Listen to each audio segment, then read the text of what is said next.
But things in Lakerland have been very complicated ever since the death of their father. The franchise previously under their father only missed the playoffs twice in 34 seasons. By the time he passed away in the first 11 years, they missed the playoffs 7 times. And since their father had passed away, their winning percentage compared to the rest of the NBA only ranks 26th. So keeping this Laker franchise competitive the way their father did, and just that branding that the Lakers have of just excellence, has been put under a great stress test in this new NBA landscape, where that same image their father held up is very expensive and hard to do. You have to hire outside expertise, and this is a mom and pop franchise that loves to hire within. And again, this is multi-layered because the Lakers are one of the NBA's crown jewels, but because they have been mom and pop and now we're seeing big tech money come in, you know, these NBA teams now, just owning them among these billionaire circles, it's just moved over to a different asset class, because now it gets them the ability to own a complex real estate portfolio. Maybe you get a casino in there in the same ecosystem as the arena, the same attempt the Durant family is trying to do down there in Dallas. Same thing for the Golden State Warriors. Look at their arena setup. They're even collecting commercial real estate rents from a few of the tech companies. So the business of owning an NBA team has definitely changed, and the local media money side to the business has basically began to dry up. Again, much innovation is needed, and Jeanie herself is going to have to be a shark to do so. But interesting enough, she actually spoke about how her father was sort of giving her small tests here and there when she was a lot younger in order to see if she had the makings of just being the commander-in-chief of this NBA franchise. Dr. Buss clearly saw something in his daughter where he knew that if it was even possible to continue carrying his legacy on with the Lakers, it would have to be through her. This is a real good start to the story right here, because we're going to get sort of the mental makeup of how, you know, her father was kind of testing her out. You guys check it out, and every once in a while, I'll check in. I value a player's career because it's such a small amount of time that a player can be, playing at his top level. And, we had to really, I'll tell the story about, my dad was a great poker player. He was actually ranked on the World Poker Tour, and he would always try to get me to play poker. He tried to teach me the game, and I was a terrible poker player because I can't bluff. I can't, I'm just not good that way. And I'd get frustrated, and then he'd get frustrated with me.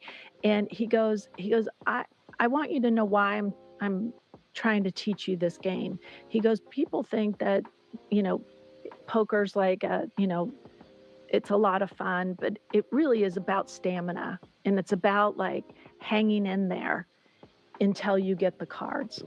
And most people don't have the patience to wait for the cards. He said, I know you have patience. I know you have perseverance. He said, but when you get the cards, you have to be able to go from 0 to 100. And I'm not sure you can do that. I'm not sure that's in your personality to do that. So again, I'm humanizing Jeanie Buss right here because she should be taking a lot more criticism for the way she's handled the Lakers ever since her father had passed away. There has been a lack of leadership and vision. But again, a lot was revealed in this article because it is hard to maintain these franchises. Dr. Buss, even though he had all the success of Magic Kareem throughout the 80s, just making all those NBA finals, he still had financial difficulty by the time it was 1991. And it must have been so bad that even a current player on the Lakers roster had asked him if he was going to sell the team. So there is a Mamba type mentality that she needed. Her father understood that she didn't quite have. And that's why it kind of makes sense why she had, her own circle of advisors like Kirk and Linda Rambis, and a few of the other Laker upper brass like Joe McCormack, Dan Grigsby, Tim Harris. All these people got an additional payday after the Lakers team was sold that even some of her siblings did not even know about. And still to this day, they're not too aware of the details of it.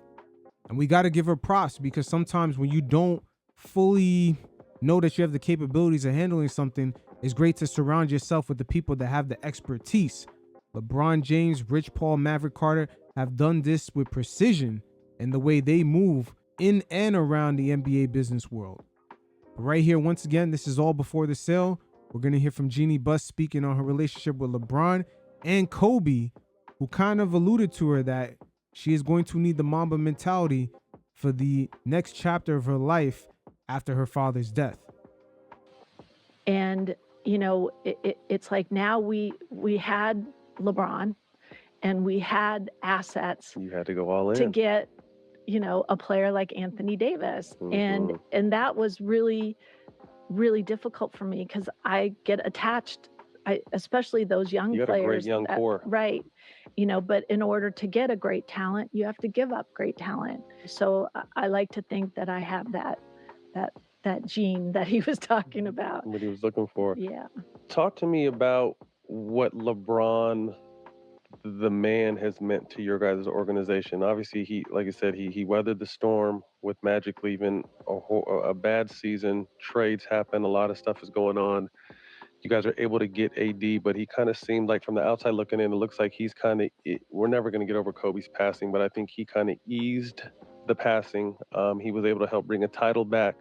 What has he just meant to the Laker brand, and what has he meant to you as a person? When he signed with the Lakers, there were some people that, you know, put up murals, and some people fans didn't like that. defaced it, right? Yeah, and LA people don't play. That's right. the one thing. They're diehard Dodger Laker fans, but Kobe is God. Right. So for LeBron to come in right away and be muraled like, you know, some greats like Laker fans were having, he had to earn that. If you're a Laker fan, you have to be happy that he's here. Like, he's coming to us Laker fans. So I didn't understand that, but you know, like you said, it's you know, people you have to earn your love here, and he did. I mean, he did exactly what he said he would do, and you know, he wanted to lead this team to a championship. He's fearless. And when it's all said and done, when they say Jeanie Buss, what do you want them to remember? I want them to remember I'm a that savage. I'm a savage. Could you imagine if I said that? You guys would have died. You know, just protecting the Lakers' legacy. And protecting that legacy has been a fight that she's been in ever since she took over. Not only within her family from all the infighting, but also with the media. There's been a lot of rumblings saying that the Lakers have been cheap over the years. And there was a lot of people questioning her because of the roles of Linda and Kirk Rambis. They seem like her top advisors, so some people in the media were kind of questioning her judgment. But when you get a guy like LeBron James, there's a lot that comes with him.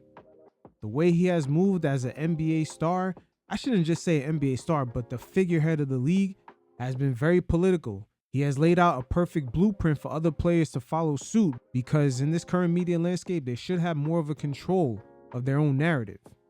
So even though the Lakers did get LeBron, there was a lot Jeanie Buss was dealing with behind the scenes. She was not happy with the narrative that LeBron came to LA and he sort of rescued the franchise. That's her once again trying to protect that Laker legacy, because her father definitely left a legacy of innovation with the cheerleaders and the Showtime rolling out the red carpet for the celebrities. He not only owned the NBA team, he's laid out the blueprint for how the league is ran today. And with the addition of LeBron James, it has been good for business also. That's why, even though she clearly was upset with him, she granted him another 2-year extension with a no trade clause. That allowed for the franchise to be in position to get that $10 billion evaluation. Because before LeBron had arrived, they've been striking out with free agents ever since 2014 and LaMarcus Aldridge. I mean, it's been real bad. Not only him, you could look at Kawhi Leonard. Paul George re-signed with OKC. That's before he got traded to the Clippers. He had the option of going to LA. You could take a look at even more recently, Klay Thompson. So they have been striking out with free agents for quite some time. And LaMarcus Aldridge back in 2014 had even stated that they didn't really have any vision when it came to winning and the on-court product.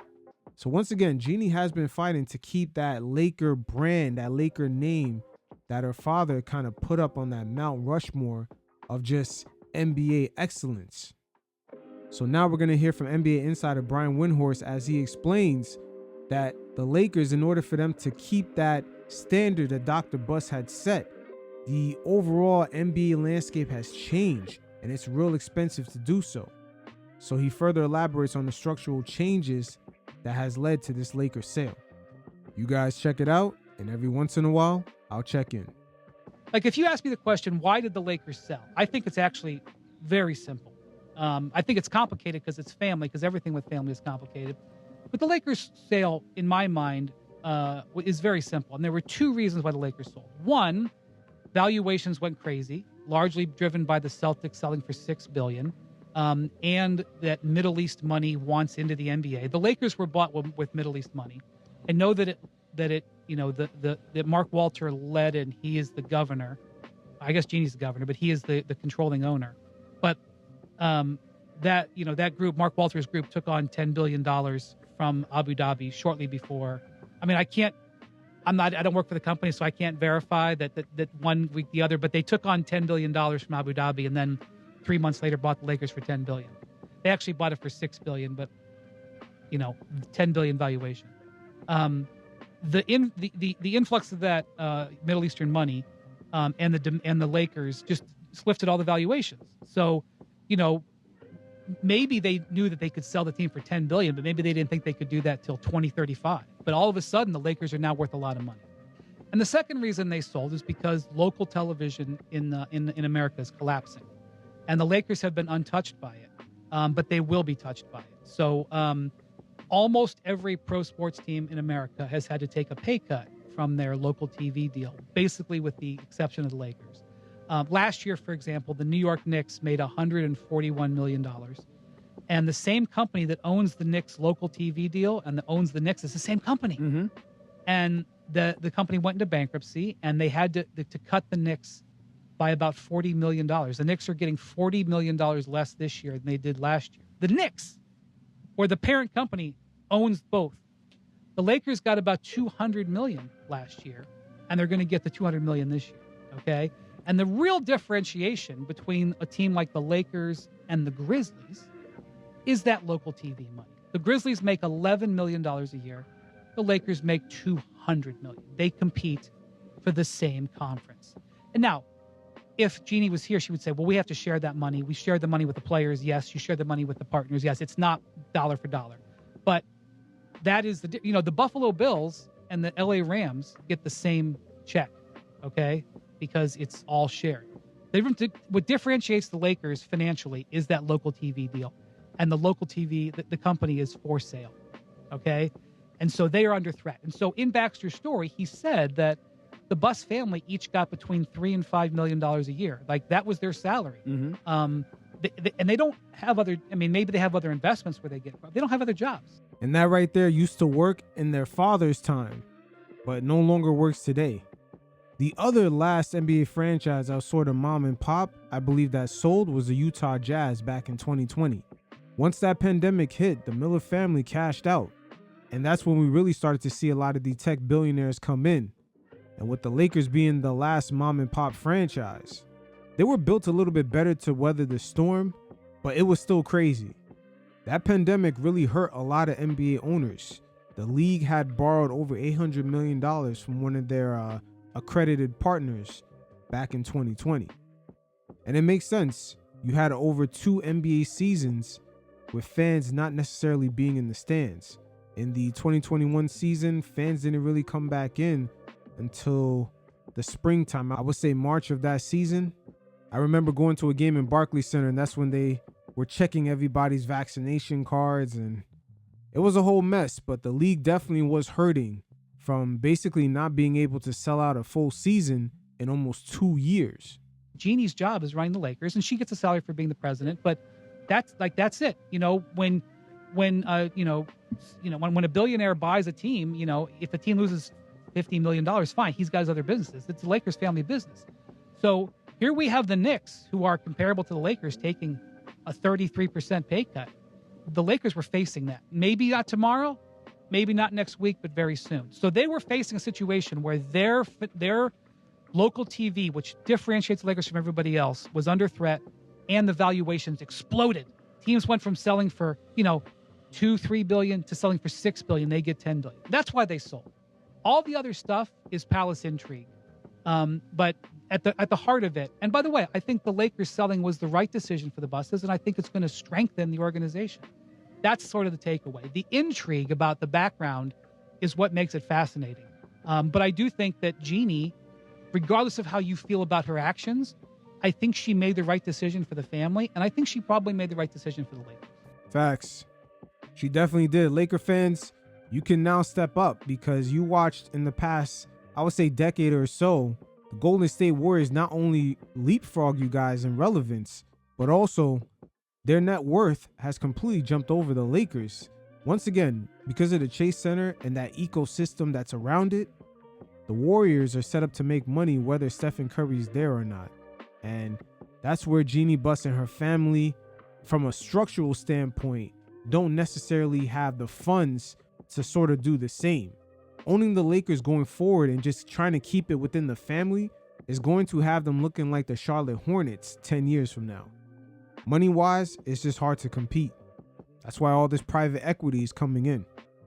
She specifically designed this deal, and very clearly she put the deal together because Mark Walter was her partner. This is one thing that wasn't in the story, but obviously if you know the Lakers, you know that as soon as AEG, which owns the building we're in right now, as soon as AEG got the Lakers to sign a new lease on Staples crypto, and Philip Anschutz, who owns it, he immediately sold his 27% of the Lakers to Mark Walter and his group. As soon as he made sure that his arena was going to be filled because he was losing the Clippers and he owns the Kings, so he wasn't moving the Kings. As soon as he made sure that the Lakers were here, he sold. Now that right there with Jeanie just re-signing the lease and having the Lakers in a building that they do not own, that is not the business model going forward for most of these NBA franchises. These new owners that are coming in are going to make sure that they own these arenas and the ecosystem around it. The business side of the game is changing so much that a lot of these teams are reconsidering even moving out to the greater areas of some of these cities in order to have an ecosystem and to take advantage of some of these areas providing even better tax benefits. The Chicago White Sox are currently doing it as we speak. Once again, the Buss family is not necessarily in a position where they can make these type of complex real estate moves. As soon as he made sure that his arena was going to be filled because he was losing the Clippers and he owns the Kings, so he wasn't moving the Kings. As soon as he made sure that the Lakers were here, he sold. And so for the last couple of years, Jeanie has had partnership with Mark Walter, and she's gotten to learn and get to know him. She liked him, so of course she negotiated the deal. And she negotiated the deal so that she would remain the governor. And I don't think that she would have negotiated the deal in a way that didn't keep her in the governor when if she didn't intend to do it. The question is, who's making the big decisions? Is it going to be her on basketball decisions, or is it going to be Mark Walter? And that's yet to be, I think, determined. And that right there is still a big question mark. You see the conundrum that JJ Redick and Luka is in, just being in that building. You don't know who's really calling the shots between Mark Walter, Rob Pelinka, Jeanie Buss, Kirk, Linda Rambis, Clutch Sports. There's way too many political fractions within that building in order for the Lakers to experience on-court success. But again, I got to give Jeanie Buss credit because she kind of organized the deal in a way that Mark Cuban was kind of alluding to the public that he still had control of the Mavericks when we all found out that that was not true. But the NBA also doubled down and said there was nothing in the paperwork that even said anything near close to that. So again, we got to give some props to her. And also with that innovation, there's going to be a lot of tough decisions that she's going to have to make. And really, at the end of the day, when you look at the article, it came down to her not only letting go a lot of the members of her families from certain positions within the organization, because now it is time for them to innovate. And you could tell a lot of these positions were kind of, of course, part of that mom and pop aura, that mom and pop atmosphere. Your family, okay, we're going to give you this position, because a lot of those job titles were basically eliminated. The whole scouting department that Jesse and Joey was running was let go. And the same thing sort of happened with Jeanie Buss. Matter of fact, his position was completely eliminated. So this kind of tells you the importance of their positions to begin with. And I've always alluded in the past that a lot of the nepotism hiring within the Lakers organization was holding the franchise back. Today's NBA teams are global entities that are run from a number of experts in different departments, whether it be scouting, the medical staff, etc. Even Jeanie Buss was let go and not even given the option of just resigning. So we understand Jeanie Buss kind of staying on board and making sure that she can clean up house in a more respectable way, because if it's up to new ownership, they would have just probably just sent these guys an email. Matter of fact, the way Jeanie let her siblings go, they still were offended. And now Windhorse is going to touch base on the LeBron-Jeanie relationship. And funny enough, in this article, it was revealed very subtly that not only Jeanie kind of wanted LeBron James to be traded, but also the fact that his arrival in LA was pre-planned as far as 2017. Let's not forget, Kyrie Irving was not only traded from the Cavs in August of 2017, but that I Promise school, in order for them to build that and have that ready by the time LeBron James made his little sweet exit with the bow tie. Okay, here's the I Promise school, guys. Don't be mad at me. I'm going to LA. You see the political moves by the best politician in the NBA, Mr. LeBron James. We see you, LeBron. You don't have to put on your revolutionary suit with your glasses. I don't know what kind of political look you're going for, but your politicking games are A1. Well, I think LeBron intended to stay in Cleveland, and then the Kyrie Irving thing blew up. And that was in 2017. And LeBron decided before his last year that he was going to do one in Cleveland and done. And I could, give you a whole chapter and verse about all that went down. Just trust me. And I think he, in 2017 looked around and saw the Lakers and saw a great opportunity. And whether he decided he wanted to do that in August of 2017 or whenever, he obviously very clearly, because he made the decision on July 1st. His previous two times, he dragged his thing out to July 7th, 8th. He knew what he was doing. And the Lakers made trades at the trade deadline to open up the cap space. The Lakers knew what he was doing. When LeBron went back to Cleveland, they didn't have the cap space. George, this is one thing people don't remember. They not only did they not have the cap space, they had Gordon Hayward in their building, and they were about to give Gordon Hayward an offer sheet. And all of a sudden, Rich Paul had to say, hello, LeBron's a free agent. Did you guys notice that? And they're like, oh, really? I'm an enormous believer of actions over words, because people just lie or don't know or whatever. You can trace their actions. The Lakers made trades at the trade deadline in 2018 to make sure they had cap space for LeBron. So what does that tell you? Okay. And then again, let's look at the actions over the words. Why did LeBron get a no trade clause 2 years ago? That's because business was good, Windhorse. LeBron James gave the Lakers a relevancy that they haven't had ever since their father passed away. And let's keep in mind, when LeBron James had made his way back to Cleveland in 2014, the net worth of Dan Gilbert had jumped up over $500 million. So you can only imagine how things played out with the Lakers out there in LA. Jeanie Buss giving LeBron James that no trade clause and the deal that he wanted, that's only icing on the cake compared to the position that she was put in order to sell that team for the quote-unquote reported amount of $10 billion. I'll put the link in the description below of a video that I did where an MLB executive who was responsible for selling a baseball team had actually explained how that $10 billion evaluation is actually a little bit overstated. Why did he do that? Did he do it just for fun? Just to have it? Why did he get it? That's an action. Last year, the Lakers did not offer LeBron a contract extension. That's an action. So you can debate whether you believe sources and all this stuff, and there's gray areas or whatever. And as with anything, like when it comes to the Russell Westbrook thing, I look at it as one thing that you see when you're in the NBA a while. George, you know this. You have these conversations. When a team makes a really good draft pick, there's a line of people. Oh, no. I saw him when he was 16. Oh, no. There was this workout in Santa Monica. There was only one person there. I called under the fence. Oh, no. I knew his cousin's uncle's brother's wife. And everybody, it puts it on their resume. Okay. But when it's a bad draft pick, no, that was Jim's. No, that was Tony's. Tony pounded the table. This is what happens with the Westbrook thing. The action, forget about that. Pay attention to the actions. The action, he got a no-trade clause, and they didn't extend it. That's all you need. And within that article, it was stated that Jeanie Buss was kind of she was kind of flexing the fact that LeBron James didn't get that extension. She kind of felt good about it. They even floated the idea of trading James to the Clippers. It makes sense when you think about it, because this past season, you know, when LeBron James was going on his little tour around these arenas, the practice facilities, he stopped by Steve Ballmer's facility down there in Inglewood. But again, LeBron James has put on a masterclass on controlling his narrative. And that's something that Jeanie Buss, at the same time, she's actually defending her father's standards of just what it meant to actually run a Laker franchise, or just what the Lakers overall mean in the NBA lexicon. We're talking over 6 years before LeBron had arrived and Jeanie took over, that they were kind of fighting the narratives of just, oh, they don't know what they're doing. Look, they're striking out in free agency with LaMarcus Aldridge, etc. And the rumblings around the LA media, which people don't talk about too much, they have very similar characteristics as the New York media. Luka's gonna find that out soon.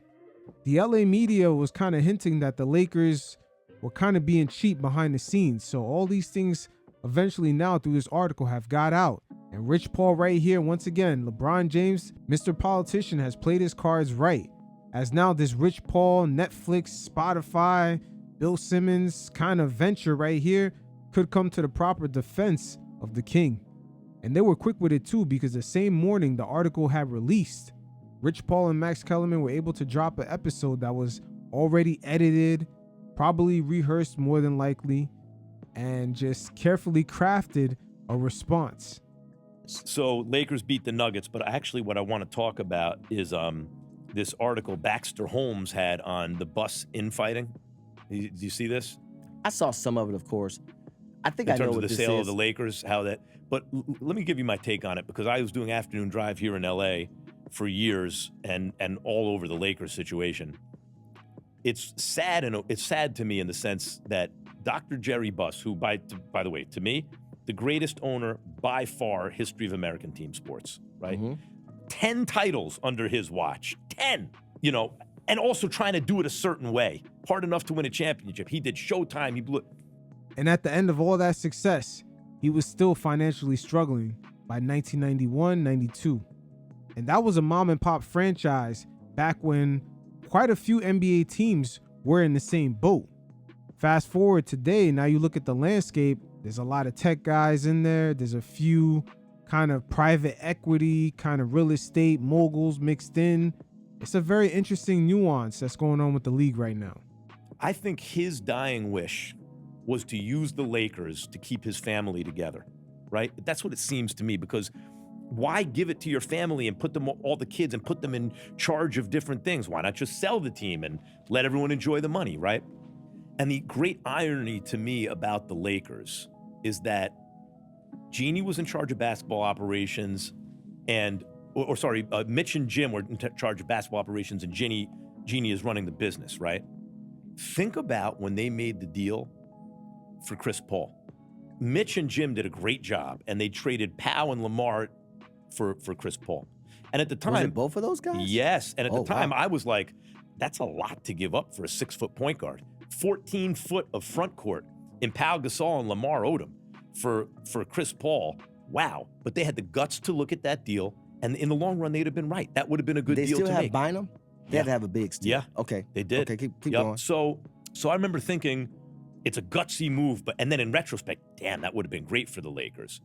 And what happened was, Jeanie Buss's, Dr. Buss's, the father, the patriarch who had passed, his wish to keep the Lakers, to keep his kids communicating and together, the opposite happened. Right? The irony is, the reason the Chris Paul trade fell apart was because when Mitch and Jim made the move, they were not in close enough contact with Jeanie, who was in New York with the owners. Because had they been, they would have known, guys, the temperature in this room, don't do this right now. These guys have come gunning for us, right? Let me finesse this first and then consummate the deal later. But instead, because there wasn't that communication between the siblings, the owners got infuriated in New York and undid the Chris Paul deal. They put pressure on the commissioner to undo the Chris Paul deal, which is what happened. right? Yeah. And so like the whole idea of the Buss infighting kind of helping the sale of the Lakers, my mind goes right back to the Chris Paul deal, where like the great irony of it all. Save my family, keep them together, and because they couldn't communicate, it fell apart. My good friend Chanae called me, and she said, well, actually I called her, but we were talking. And she said something that I missed on her show. And she said, you know, Hugh McKay. Yeah. Yeah. She said, you know, Rich, power comes with great responsibility. And so. Damn, Rich, those Clutch Sports PR classes are coming through extra handy right now. I mean, just the level of tap dancing around the subject is insane right now. But we gonna get into it. And she's right. Uncle Ben, Spider-Man, right? Always a good quote. She's right. And for this situation, look, there's an article written every day. Who gives a shit? I don't, right? And you don't know what's true, what's not true, but where there's smoke, there's fire, right? But what I will say is, I seen some of the stuff that came out about it, and obviously, you know, they talked about different scenarios in terms of the power that we may have and whatever. Here's all I know. All I know is this. There's an appreciation for guys like Michael Irvin, there should be, our legends. And there damn sure should be appreciation for a guy like LeBron, right? And I think that oftentimes people decide what not to do for reasons that don't really have substance to it. It's just like a Is this thing. relating to the Buss infighting? Yeah. You didn't read the article. The article talked about there's an issue, or there was some issue with LeBron and Clutch okay, having too much power and all these type of things. Once again, this episode dropped literally the same day the article was released. And just the way LeBron James has a hold on ESPN throughout the years, I'm sure that he got wind of it while I was going through the editorial process. Make no mistake about it, all those exclusive interviews with LeBron and just the level of access, their relationship is sort of like a partnership. So LeBron James, once again, has laid down the blueprint for the next face of the league, or just whatever star wants to assume that position to follow along his blueprint. The article talked about there's an issue, or there was some issue with LeBron and Clutch having too much power and all these type of things. And the point I'm making is... You're discussing, okay, so let's be clear. You're discussing the idea that Clutch had too much power with the Lakers. No, that's not. That's what this guy wrote. Right, the idea of that, not that it actually did. What I'm discussing is that's what the guy wrote. But these type of things happen all the time. And people don't know your relationship, right? And so I'm just saying that you don't know if any of this stuff is true. You only know your relationship with other people. And what I know is, from the time we've gotten to LA, we've been treated great. There was a championship won. We played Rummy Cube in the bubble, had a great time, lunch every day. And I think when people see things are going well, they try their best to poke holes and try to manipulate relationships and things like that. And in any relationship, no matter who it is, no matter how long you've been with somebody, there's going to be some type of annoyance at some point. That's part of it, right? We're all human people.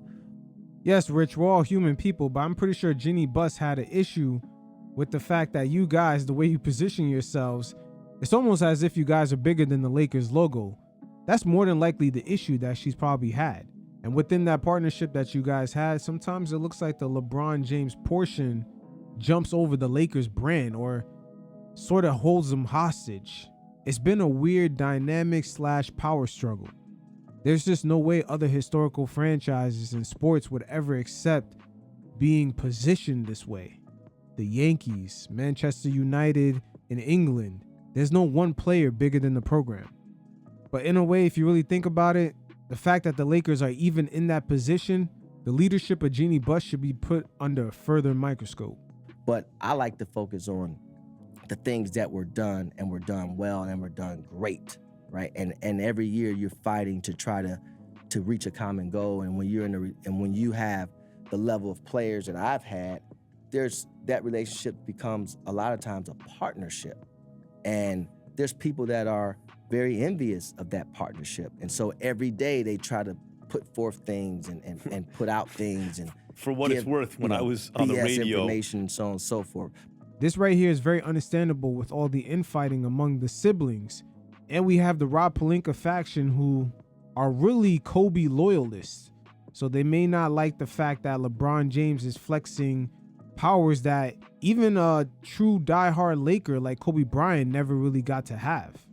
I'm sure the many people within Laker Nation would not necessarily put LeBron James in the hierarchy of players who have the gravitas to sort of take over the Laker logo. Now when you have players like Jerry West, Magic Johnson, Kobe Bryant, Shaquille O'Neal, who three-peated and won 3 finals MVPs, Alex Cooper, Wilt Chamberlain, Elgin Baylor, Gail Goodrich, hell, even Pat Riley. Some of these people that are still alive today, where are they? They should be coming out of the woodworks, kind of offended on some of the positioning of the Lakers franchise coming out of the Clutch Sports dynamic. We're not falling for that. Nobody's falling for that. I'm not falling for that. I'm appreciative of what I would say was the last 7-8 years or whatever it was. It was great, and you won. So there's we got a chip out of it. and so there's nothing to talk about there. When these type of articles come out, people want to take the clickbait. You'll see stuff floating around and floating around and floating around, and it's going back to the shoe. This is why I created the whole thing about being unbothered. You got to be unbothered by this type of stuff. I am. I mean, it's like whatever.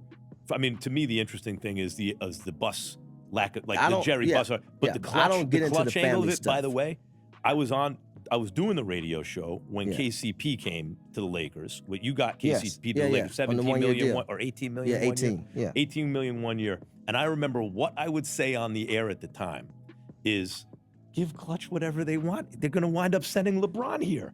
Like, what are you doing? It's an inside job. You remember the Lufthansa heist? Security, you're looking at them. So I was very much in favor at the time of that franchise giving you guys the keys because it would get LeBron to LA. Now, you're saying that's not what happened. No, I understand. that's not what happened. No. How and looking back at it, it's not what happened. Like, no. AD was traded in the middle of the night for Luka, right? Like that's a Clutch client. So I'm not saying it's business. But what I am saying is, in retrospect, the Lakers, who were not going to sniff a championship, and even though it happened in the bubble and everything, they got a championship out of the LeBron situation. And guess what? It's great. You can stop there. Right, I agree. Let's appreciate that. Yeah. And I know who appreciated that because I was there. Right. So let's just gratification. Which Buss child appreciated it? Why is it Put you on the spot right now. Why is it so hard for people to just appreciate things? So why does that have to be such a hard thing to do? Just appreciate it. So on another episode, Rich Paul further elaborated on the Baxter Holmes article that sort of shook up the algorithms, and he further elaborated on the whole LeBron James contacted the Lakers ever since 2017.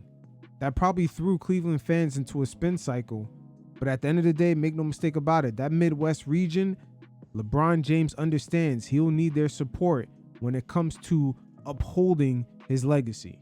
You guys check it out. And every once in a while, I'll check in. Rich, you are in the news a lot this week. I'm not in the news. That's not true.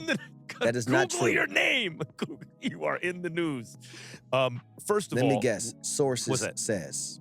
Yes, sources. Okay. Sources, yes. Let me say something. On Wednesday on the pod, you said at a certain point we were talking about an article, and you said, Max, you haven't read the article because I was using it as a jumping off point to talk about the Lakers and how things were and how LeBron changed it and all this stuff. And also, and really about the Buss family and how, my whole theory about Dr. Buss left the team to try to keep his family together. That's why he put them in all these positions and it didn't work out. But part of the article was about LeBron James. And Rich, I read the article. It's not really about LeBron James. It really is an article about the Buss family. And in the middle of the article, they insert a little thing about there's like a little insert on LeBron James, which seems to me to be clickbait. So It's definitely not clickbait. It's more of a response to your Cold War podcast with Rich Paul right here. Jeanie Buss, just like LeBron James, she's been at the game a lot longer and she is PR savvy. In a way, she sort of devalued him a little bit because the article let it be known that they were thinking about trading him to the Clippers and there was a lot of reservations about even giving him an extension. So those issues lingering around since 2022, what does that really tell the rest of the owners in case LeBron James doesn't want to retire this season? Here's what I say, and I want to close the door on this. It was a slow news cycle, man. Slow news week. The way business works is, you had the Lakers playing the Clippers Thursday night. So there was no trades happening around the league. And this is an opportune time to drop this article that really had nothing to do with me or nothing to do with him. I mean, at the end of the day, what I will say is this. When we decided to come to LA, obviously, LJ made the choice. There was really nothing that said, hey, there's any pressure for us to do anything, right? Just came back from 3-1. Everyone seemed to think they knew why he was coming to LA. Everyone thought, every platform thought they had the reason why he was coming to LA, and he wanted to be the 6'9" Denzel Washington, which wasn't true. And when you have someone like Magic who was in the seat and you respect our legends, like I talked about the other day, and given to where when the decision was made to come, there was a lot of phone calls that I got, texts like, why, for different reasons. But we've always been people to block out the noise. We've always been people to focus on what's in front of us. And, if we say we're going to do something, we do it. And in this case, there was conversations had, and there was promises made. And I think those promises was made good on, despite what anybody had to say. There's Miss Mims, there's Gloria, there's Kathy, and there's Minerva. Those are the mothers of the four of us. And when you say the four of us, who you're referring to? Me, Mav, Brian, and Randy. And we were raised right. I'm never going to sit here and be disrespectful to nobody under no circumstance, regardless what was supposed to be said about anything. At the same time, because as you can see, I'm not sitting here with dentures. There's no dentine in front of me.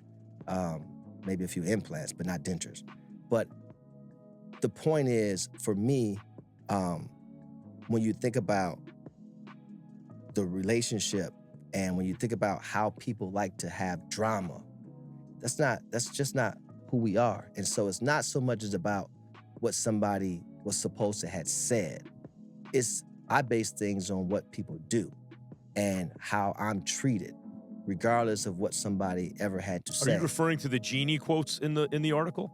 That I'm referring to what they said. Or not quotes, but like what there wasn't quotes. Quotes, it was right. what was claimed that she said in the article. Yes. Yeah. And Come on, Rich.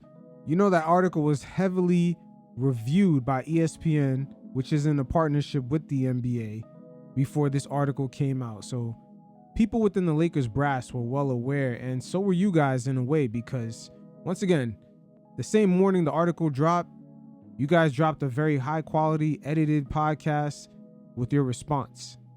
I never felt that sentiment. Still Rich. don't feel that.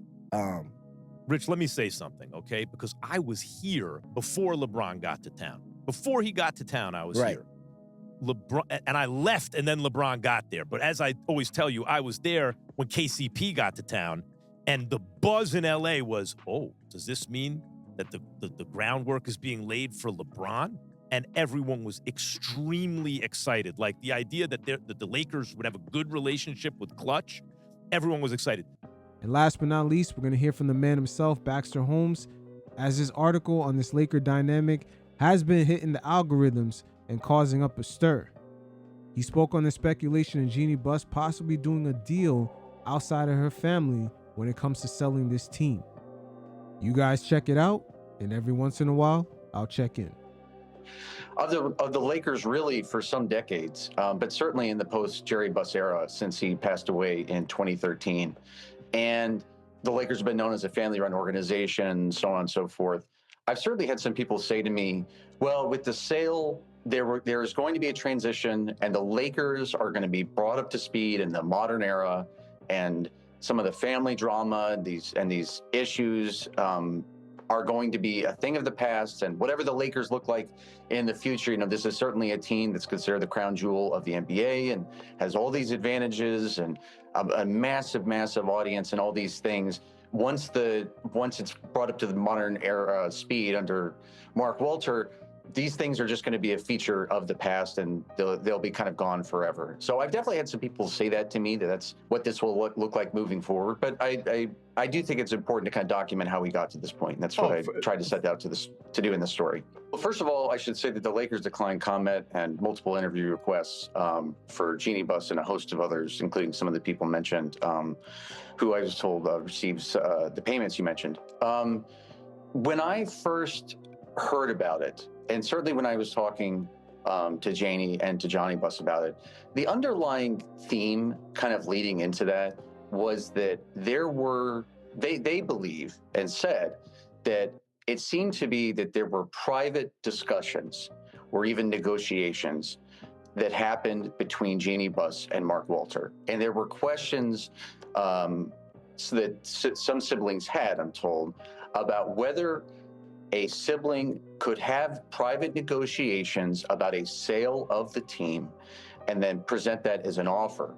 And the Mark Walters offer was presented as an offer, but certainly when some of these details came out and people understood that, as I reported, that like a Linda Rambis stood to make $24 million or a Kurt Rambis stood to make $8 million, those numbers I'm told are a nod to Kobe Bryant's jersey numbers.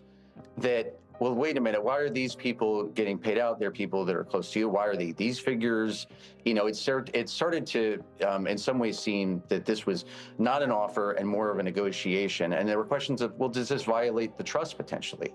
Are there, was this done behind closed doors and you're trying to present it as an offer? And so there were a lot more questions about that. And I'm told that Joey and Jesse considered for a time whether to take legal action, to have a judge potentially suss out, what's in the trust, was this done above board, so on and so forth.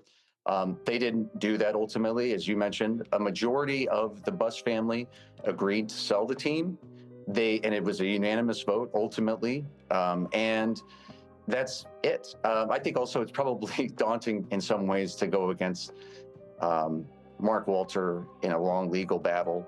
But at the end of the day, the votes were the votes, and I'm told that Joey and Jesse understood that. But there's still some of those questions remaining, certainly, about the payments. And I heard from others close to the team who those figures stuck out to them. I'll put it that way.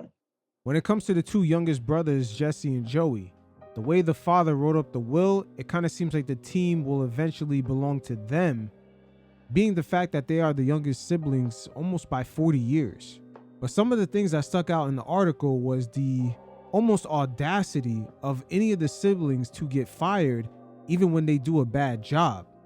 In 2017, when Jim Buss was fired, that seemed like it triggered a lot of the internal fighting within the family, because they were really appalled that another family member could actually fire one of the siblings. But at the end of the day, the league, the way it's structured now, guys would actually have to do a good job in their position. Long gone are the days where you could just hire someone just because. All these NBA teams are almost global brands now, and the penalties of failure are a lot higher. So throughout the article, there was not much acknowledgement from Joey and Jesse on just the whole infrastructure of the NBA switching up, and it wouldn't be feasible for things to just remain within the family. They would need major investment partners to come in and help them shift this Laker franchise into a more productive business that fits in today's landscape. But instead, we got a bunch of just keep it within the family talk, even though the Lakers are their primary business and they're competing with other NBA owners who have businesses outside of their franchises. Like I said, owning an NBA team today for these new class of billionaires coming in, it's really a real estate play. Well, they're all rich in the end, but it's like rich, but it is a fractured family. Some of these things are really hard to kind of process. The idea of you mentioned Joey and Jesse wanting to carry on their father's legacy and lead the Lakers into the future, which was something that a number of people had told me, including people who were with Jerry Buss in the final days of his life, that he had articulated. Had he been alive today and seen where the business was headed, he more than likely would have made his kids aware that just structurally, they were not set up to compete on that kind of level.